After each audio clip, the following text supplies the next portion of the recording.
നാം എല്ലാവരും കൂടി ഒരു വാഹനത്തിൽ കയറി.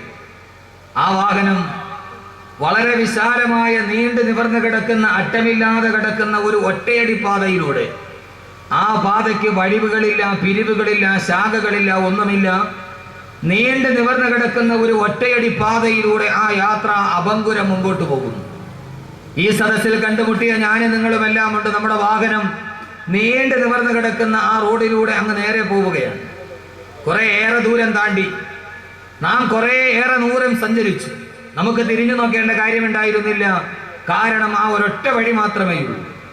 അവസാനം കുറെ ഏറെ ദൂരം യാത്ര ചെയ്ത് കഴിഞ്ഞപ്പോൾ നാം എത്തിച്ചെന്ന് നിന്ന ആ വഴി അവിടെ വെച്ച് രണ്ടായി പിരിയുന്നു. ഒന്ന് ഇടതു ഭാഗത്തേക്ക്, മറ്റൊന്ന് വലതു ഭാഗത്തേക്ക്. നമ്മളെല്ലാവരും നമ്മുടെ വാഹനത്തിലിരുന്ന് സ്വാഭാവികമായി നേരെ പോകുന്ന ഒരു വഴി രണ്ടായിട്ട് പിരിയുമ്പോൾ ഈ രണ്ട് വഴിയും പോകുന്നത് എവിടേക്കാണ്, ഇത് എവിടെയാണ് ചെന്നെത്തുക എന്നൊരു ആരോ മാർക്കിട്ട് സാധാരണയായി നമ്മുടെയൊക്കെ നാടുകളിൽ എഴുതി വെക്കാറുണ്ട്. ഇപ്പൊ നമ്മൾ നേരെ സ്റ്റാച്യുവിൽ പോയാൽ, അല്ലെങ്കിൽ PMG ജംഗ്ഷനിൽ പോയാൽ വലത്തോട്ട് പോയാൽ മ്യൂസിയം, ഇടത്തോട്ട് പോയാൽ പട്ടം വഴി പോകും. ഇങ്ങനെ ഒരു ആരോ മാർക്ക് എഴുതി രണ്ട് സ്ഥലത്തിന്റെ പേര് അവിടെ എഴുതിയിട്ടുണ്ടാവും. സ്വാഭാവികമായി നമ്മൾ എത്തിച്ചേർന്ന ഈ നാൽക്കവല, ഇടത്തോട്ടും വലത്തോട്ടും വഴി പിരിയുമ്പോൾ നാം അവിടെ ചെന്ന് നമുക്ക് എങ്ങോട്ടാണ് സഞ്ചരിക്കേണ്ടത് എന്നറിയാൻ ആ ആരോ മാർക്ക് നാം ഒന്ന് നോക്കിയപ്പോൾ ഇടത്തോട്ടും ഒരു വഴി പോകുന്നു, വലത്തോട്ടും ഒരു വഴി പോകുന്നു. അതിന്റെ ആരോ മാർക്കിന്റെ താഴെ എഴുതിയിരിക്കുന്നു ഇതിലെ പോയാൽ ചെന്നെത്തുന്ന സ്ഥലത്തിന്റെ പേര് ഇതാണ്. പക്ഷെ ആ പേരൊക്കെ ഞാൻ അവസാനം പറയാം. വലത്തോട്ടുള്ള ആരോ മാർക്കിന്റെ താഴെ എഴുതിയിരിക്കുന്നു ഇതിലെ സഞ്ചരിച്ചാൽ ചെന്നെത്തുന്ന സ്ഥലത്തിന്റെ പേര് ഇതാണ്. പക്ഷെ അസാധാരണമാം വിധം നാം എത്തിച്ചേർന്ന സ്ഥലത്ത് ആ ആരോ മാർക്കിന്റെ താഴെ ഈ കടന്നു പോകുന്ന സഞ്ചരിക്കേണ്ട വഴിയുടെ ചില പ്രത്യേകതകൾ കൂടി എഴുതി വെച്ചിട്ടുണ്ട്. ആളുകൾ നാം എല്ലാവരും വായിച്ചു നോക്കിയപ്പോൾ ആരോ മാർക്കിന്റെ താഴെ എഴുതിയിരിക്കുന്നു, ഇടതേ ഭാഗത്തുള്ള ആരോ മാർക്കിന്റെ താഴെ ഇതിലെ പോയാൽ ഈ വഴി വളരെ സുന്ദരമായ പാതയാണ്. കുണ്ടുകളില്ല, കുഴികളില്ല, യാതൊരുവിധ ദുർഘടമായ പ്രശ്നങ്ങളൊന്നുമില്ല. നാം എല്ലാവരും ആഗ്രഹിക്കുന്ന പോലെ വാഹനത്തിൽ ചാരി കടന്ന് മനസ്സും ശരീരവും ആഗ്രഹിക്കുന്നതെല്ലാം കുടിച്ചും തിന്നും മതിച്ചും രസിച്ചും അതിലൂടെ സഞ്ചരിക്കാം. ഈ വഴിയിലൂടെ പോയാൽ ഏറ്റവും സുന്ദരമായ പാത, കുണ്ടുകളില്ല, കുഴിവുകളില്ല. ഇഷ്ടമുള്ളത് കുടിക്കാം, ഇഷ്ടമുള്ളത് തിന്നാം, ഇഷ്ടമുള്ളിടത്ത് കിടന്നുറങ്ങാം, ഇഷ്ടമുള്ളതെല്ലാം ചെയ്യാം. വളരെ സുന്ദരവും സുലഭവുമായി, ആരും ചോദ്യം ചെയ്യാനില്ല, ഒന്നും ബാധകമല്ല. ഈ വഴിയിലൂടെ പോയാൽ നിയമപാലകരില്ല, നിയമങ്ങൾ ബാധകമല്ല. നാം ആഗ്രഹിക്കുന്നത് പോലെയെല്ലാം തുള്ളിക്കളിച്ച് നമുക്ക് ആ പാതയിലൂടെ സഞ്ചരിക്കാം. പക്ഷെ അതിന്റെ താഴെ എഴുതിയിരിക്കുന്നു കാര്യങ്ങൾ എങ്ങനെയൊക്കെ ആണെങ്കിലും ഇത്ര സന്തോഷത്തോടെ ആഗ്രഹത്തോടെ എല്ലാം ആഗ്രഹിക്കുന്നത് പോലെ ജീവിച്ച് ഇതിലൂടെ പോകാൻ കഴിയുമെങ്കിലും ഈ പാത ചെന്നെത്തുന്ന സ്ഥലം ഒരു അഗാധമായ കുഴിയിലേക്കാണ് ഈ പാത ചെന്നെത്തുക. എങ്ങാനും അതിലെങ്ങാനും പോയി വീണു പോയാൽ നാഗങ്ങളും വിഷം ചീറ്റുന്ന നാഗങ്ങളും ചിഹ്നം വിളിക്കുന്ന കാട്ടാനകളും ഹിംസ്ര ജന്തുക്കളും വിഹരിക്കുന്ന ഒരു വലിയ അഗാധമായ പടുകുഴിയിലേക്കാണ് ഈ പാത ചെന്നെത്തുന്നത്. അറിയാതെ എങ്ങാനും വീണുപോയാൽ പിന്നീട് അവിടെ നിന്ന് തിരിച്ച് എഴുന്നേറ്റ് വരൽ സാധ്യമല്ല.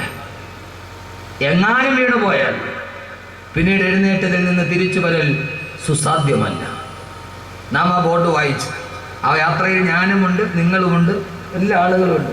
സുധീർ ഭായി ഉണ്ട്, സൈബുദ്ദീൻ ആചേണ്ടി ഇരിക്കുന്ന നിങ്ങളെല്ലാവരും ഉണ്ട്, സർവ്വ ആളുകളുണ്ട്. നമ്മളെല്ലാവരും, ഞാനും അക്കൂട്ടത്തിലുണ്ട്. അള്ളാഹു നമ്മുടെ യാത്ര സഫലമാക്കട്ടെ. അള്ളാഹു നമ്മുടെ യാത്ര സഫലമാക്കട്ടെ. ഇന്ത്യൻ റെയിൽവേയിൽ ടിക്കറ്റ് എടുത്താൽ അതിൻ്റെ താഴെ കാണും wish you A happy journey. Indian റെയിൽവേയുടെ ടിക്കറ്റിൻ്റെ താഴെ എപ്പോഴും ഉണ്ടാകാം wish you A happy journey. നിങ്ങൾക്കൊരു സന്തോഷകരമായ യാത്ര ഞങ്ങൾ ആശംസിക്കുകയാണ്.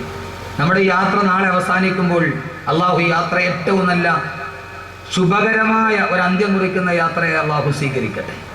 വലതുഭാഗത്തെ ബോട്ട് നോക്കിയപ്പോൾ അതിൻ്റെ താഴ്ഭാഗത്ത് എഴുതിയിരിക്കുന്നു ഇതിലെ പോയാൽ വളരെ ദുർഘടമായ പാത, കുണ്ടുകളും കുഴികളും നിറഞ്ഞ പാത.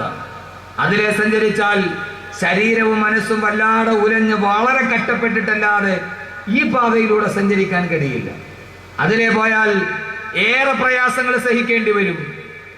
അതിലെയുള്ള പാത വളരെ സുഗമമല്ല, പരുപരുത്ത കല്ലുകളും മുള്ളുകളും നിറഞ്ഞു നിൽക്കുന്ന ഒരു പാത. പക്ഷെ അതിലെ സഞ്ചരിക്കുമ്പോൾ ഇഷ്ടമുള്ളത് കുടിക്കാൻ കഴിയില്ല, ഇഷ്ടമുള്ളത് കഴിക്കാൻ കഴിയില്ല, ഇഷ്ടമുള്ളിടത്ത് കിടന്നുറങ്ങാൻ കഴിയില്ല. മനസ്സും ശരീരവും എന്താഗ്രഹിച്ചാലും അതിനെയെല്ലാം അടിച്ചമർത്തി ഇഷ്ടങ്ങളോടെല്ലാം പൊരുതിയിട്ടല്ലാതെ അതിലൂടെ സഞ്ചരിക്കാൻ കഴിയില്ല. മനസ്സും ശരീരവും നല്ല കഷ്ടപ്പാടുകളും ബുദ്ധിമുട്ടുകളും സഹിച്ചാൽ മാത്രമേ ആ റോഡിലൂടെ പോകാൻ കഴിയൂ. പക്ഷെ അതിന്റെ താഴെ എഴുതിയിരിക്കുന്നു, കാര്യങ്ങൾ ഇങ്ങനെയൊക്കെ ആണെങ്കിലും വളരെ കഷ്ടപ്പാടൊക്കെ സഹിച്ച് ഇഷ്ടമുള്ളതൊക്കെ തിന്നുകയും കുടിക്കുകയും ഒക്കെ ചെയ്യാതെ മനസ്സ് ശരീരമൊക്കെ കഷ്ടപ്പെട്ട് ഈ വലതുഭാഗത്തുള്ള പാതയിലൂടെ യാത്ര ചെയ്താൽ പക്ഷേ ഈ ദുർഘടമായ പാത ചെന്നെത്തുന്ന സ്ഥലം ഒരൊറ്റ ദർശനം കൊണ്ട് തന്നെ.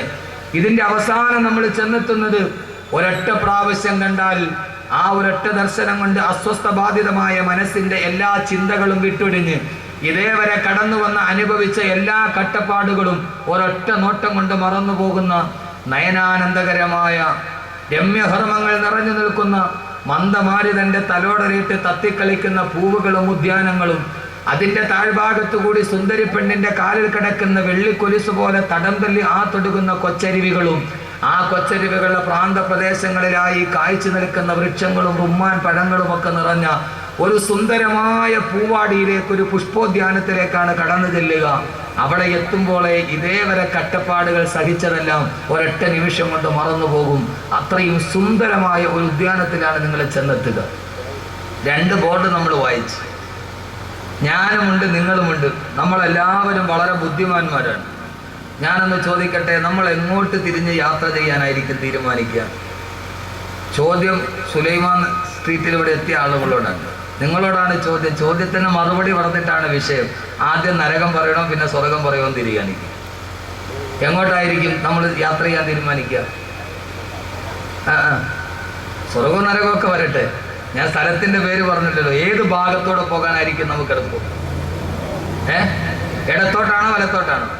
വലത്തോട്ട്. എല്ലാവരും കോൺഗ്രസ്.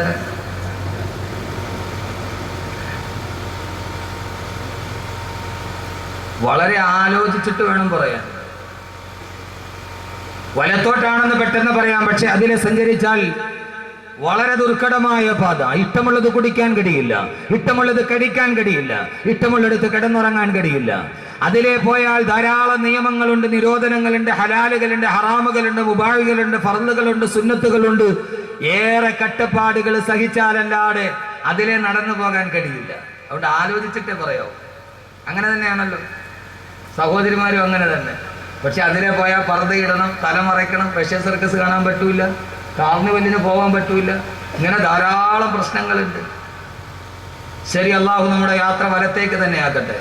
സഹോദരങ്ങളെ, ഇടത്തോട്ടുള്ള ആരോ മാർക്കിന്റെ താഴെ എഴുതിയിരിക്കുന്നു, ഇതിലെ സഞ്ചരിച്ചാൽ എത്തുന്ന സ്ഥലത്തിന്റെ പേരാണ് നരകം. വലതുഭാഗത്തോട്ടുള്ള ആരോ മാർക്കിന്റെ താഴെ എഴുതിയിരിക്കുന്നു, ഇതിലെ സഞ്ചരിച്ചാൽ എത്തുന്ന സ്ഥലത്തിന്റെ പേരാണ് സ്വർഗം. അല്ലാഹു സുബ്ഹാനഹു വ തആല നമ്മുടെ യാത്ര അല്ലാഹു സ്വർഗത്തിൽ സമാപിപ്പിക്കട്ടെ. ആദ്യമായി വള്ളക്കടവിൽ ഞാൻ പ്രഭാഷണം നടത്തുമ്പോൾ നമ്മളൊരു യാത്രയിൽ പങ്കാളികളാവുകയാണ്. സ്വാഭാവികമായിട്ട് യാത്ര ചെയ്യുമ്പോഴാണല്ലോ ഒരാൾ നന്നായിട്ട് മനസ്സിലാക്കാൻ പറ്റുക എന്ന് ഉമർ റളിയല്ലാഹു അൻഹു പറഞ്ഞിട്ടുണ്ട്. ഒരാളെ ഏറ്റവും നന്നായിട്ട് മനസ്സിലാക്കുന്നത് യാത്ര ചെയ്യുമ്പോഴാണ്. അവൻ പിശുക്കനാണോ അതല്ല നല്ലവനാണോ എന്ന് മനസ്സിലാകുക യാത്ര ചെയ്യുമ്പോഴാണ്. അതുകൊണ്ട് ഈ വള്ളക്കടവിൽ ആദ്യമായി ഞാൻ കാലുകുത്തുമ്പോൾ നമുക്കൊരു യാത്രയിലേക്ക് പോകാം. ആ യാത്ര അവസാനിക്കുമ്പോൾ അള്ളാഹു ഒരു നല്ല യാത്രയായി അള്ളാഹു സ്വീകരിക്കട്ടെ. ആദ്യം നമുക്ക് ഇടത്തോട്ടൊന്ന് പോയി നോക്കാം. പോയിട്ട് അവിടെ കൊള്ളത്തില്ലെങ്കിൽ, അതല്ല നമുക്കത് കഴിയുന്നില്ലെങ്കിൽ പയ്യെ നമ്മുടെ വാഹനം തിരിച്ചുവിടാൻ നമുക്ക് വലത്തോട്ട് പോകും. ഇന്ന് നമുക്ക് പയ്യെ ഒന്ന് ഇടത്തോട്ട് പോയി നോക്കാം. ഒന്ന് എത്തി നോക്കണമല്ലോ, എന്നാലല്ലേ അറിയാവൂ. നമ്മൾ സാധാരണ നല്ല സാഹസികരാണ്. ഒന്ന് പോയി നോക്കാം.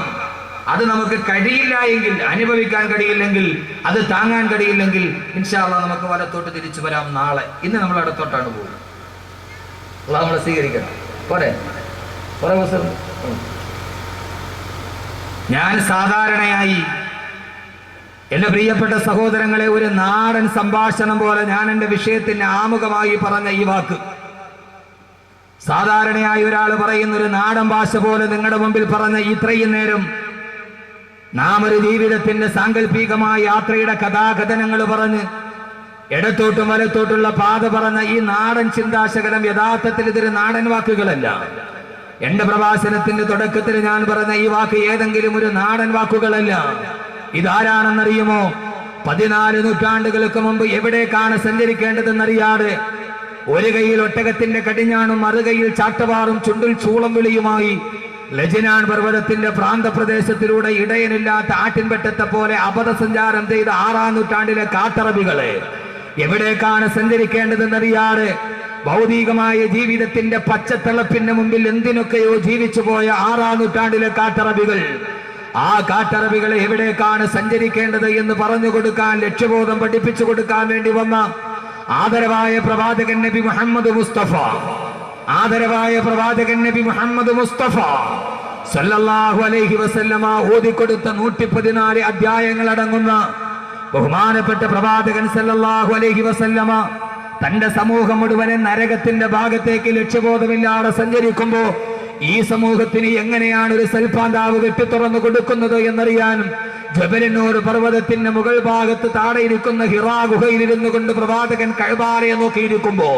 അള്ളാന്റെ റസൂല് ധ്യാന നിമഗ്നനായിരിക്കുന്ന ഹിറാ ഗുഹയിലിരുന്നാൽ ഹിറാ ഗുഹയുടെ പ്രത്യേകത ഇപ്പോഴും ഹിറയിലിരുന്നിട്ട് മുമ്പോട്ട് നോക്കിയാൽ നേരെ കഅബയെ കാണാം. കഅബാലയത്തിന്റെ മത്താഫിന്റെ മുകളിലൂടെ എന്താണ് ചെയ്യേണ്ടതെന്നറിയാതെ, എവിടേക്ക് പോകണമെന്നറിയാതെ ആട്ടിൻപറ്റത്തെ പോലെ നടന്നുപോയ തന്റെ ജനതയെ നോക്കി ദുഃഖനിമഗ്നനായിരിക്കുന്ന പ്രവാചകന്റെ മുമ്പിലേക്ക് ഈ സമൂഹത്തെ മുഴുവനും സ്വർഗത്തിന്റെ രാജപാതയിലോട്ട് കടത്തിക്കൊണ്ടുപോകാൻ അള്ളാഹു അവതരിപ്പിച്ച അള്ളാഹുവിന്റെ വിശുദ്ധമായ ഖുർആനിലെ 6666 പരം വരുന്ന സൂക്തങ്ങളിൽ 114 അധ്യായങ്ങളിൽപ്പെട്ട ഒരേ ഒരു അധ്യായമായ സൂറത്ത് ദുഹർ, ആ സൂറത്ത് ദഹറിലെ 2 ആയത്തുകളുടെ അർത്ഥമാണ് ഇതേവരെ നിങ്ങളോട് ഞാൻ പറഞ്ഞത്. ഈ പറഞ്ഞതും ഈ യാത്രയും ഈ ബോട്ടും ഈ ആരോ മാർക്കുമെന്നും എന്റെ വാക്കുകളല്ല, അതൊരു നാടൻ ഭാഷയല്ല, അതെന്റെ ഏതെങ്കിലും ഒരു സരസമായ ഭാവനയല്ല. ഇത്രയും നേരെ 20 മിനിറ്റോളം നിങ്ങളോട് ഞാൻ പറഞ്ഞത് അള്ളാഹുവിന്റെ വിശുദ്ധമായ ഖുർആൻ ഇതേപോലെ എവിടേക്ക് സഞ്ചരിക്കേണ്ടതെന്നറിയാതെ നരകത്തിന്റെ പാത തെരഞ്ഞെടുത്ത ഒരു സമൂഹത്തിനോട് സ്വർഗത്തിന്റെ രാജപാത വെട്ടിത്തെളിച്ചു കൊടുത്ത ഖുർആൻ പറഞ്ഞ സൂറത്ത് ദഹറിലെ 2 ആയത്തുകളുടെ അർത്ഥമാണ് ഞാൻ പറഞ്ഞത്.